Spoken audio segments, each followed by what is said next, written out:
അത് വളർത്തിയ ഏറ്റവും വലിയ മുസ്ലിയാർ കുട്ടി ആരാണ്? അത് കാന്തപുരം AP മുഹമ്മദ് മുസ്ലിയാരാണ്. അള്ളാഹു സ്വർഗം കൊടുക്കട്ടെ. കുട്ടിയാണ്, യതീമാണ്, നിസ്സഹായനാണ്, ബാപ്പ മരിച്ചുപോയ പാവം വയനാട്ടുകാരൻ ഉമ്മയോടൊപ്പം കൊടുവള്ളിയിൽ താമസിക്കുകയാണ്.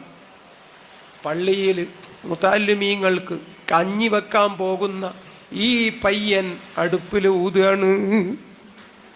ആ മുതല്ലിമിനെ ഓതാൻ കൊണ്ടുപോയി പെട്ടി വാങ്ങിച്ചു കൊടുത്തു, കിതാബ് വാങ്ങിച്ചു കൊടുത്തു, തലപ്പാവും കുപ്പായവും മുണ്ടും വാങ്ങിക്കൊടുത്തു. ആ കുട്ടിക്ക് പ്രസംഗം പഠിപ്പിച്ചു കൊടുത്തു, കിതാബ് ചൊല്ലിക്കൊടുത്തു. സമയമായപ്പോൾ വീട്ടിലേക്ക് കൂട്ടി. റമദാൻ കാലത്തും മുഴുവനും ഓത്താണ്. സമയമായപ്പോ വെല്ലൂരിലേക്ക് പറഞ്ഞയച്ചു. 2 കൊല്ലം പഠിച്ചു. Rank holder. കോഴിക്കോട്ട് തീവണ്ടി ഇറങ്ങിയപ്പോൾ ഉസ്താദ് പോയി ശിഷ്യനെ കെട്ടിപ്പിടിച്ചു. ആ ശിഷ്യനെ നാട്ടിലേക്ക് എത്തിയപ്പോൾ ഇപ്പൊ ഒരു പണ്ഡിതനാണ്, ആലിമാൻ, ചെറുപ്പക്കാരനാണ്.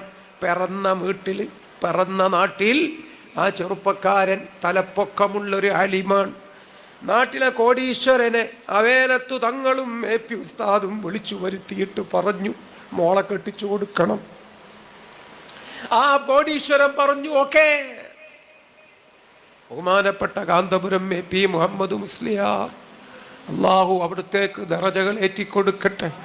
ഞാൻ പോറ്റിയെടുത്തൊരു മുത്തല്ലിം എന്നെപ്പോലെ സമസ്ത സെക്രട്ടറി ആയിട്ട് 35 കൊല്ലം, ഞാൻ പോറ്റിയൊരു യതീം കുട്ടി എന്നെപ്പോലെ സമസ്ത സെക്രട്ടറിയായി ഒരു 35 കൊല്ലം.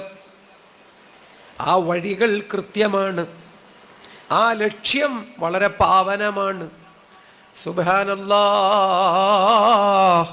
ആ വലിയ മഹാന്മാർ അല്ലാഹുവേ, സ്വർഗലോകത്ത് അവരോടൊപ്പം ഒരുമിച്ച് കൂടാനുള്ള തൗഫീഖ്. ആലിമീങ്ങളെ വല്ലാതെ സ്നേഹിക്കുന്ന ഈ നാട്ടിൽ നല്ല മുഅ്മിനീങ്ങൾ അവരെ ചോറും അവരെ കഞ്ഞിയും അവരെ പണവും അവരെ സംഭാവനയും അവരെ സാന്നിധ്യവും അവരെ സഹകരണവും അവരെ സന്തോഷവും അവരെ സമ്പാദ്യവും നീ പാഴാക്കല്ലേ അല്ലാ. നിങ്ങൾക്ക് സ്വർഗലോകത്ത് പറഞ്ഞ് സന്തോഷം പങ്കിടാൻ ഈ മണിക്കൂറുകൾ, മിനിറ്റുകൾ, നിമിഷങ്ങൾ നീ നിമിത്തങ്ങളാക്കി തരണേ അല്ലാ. രോഗിയെ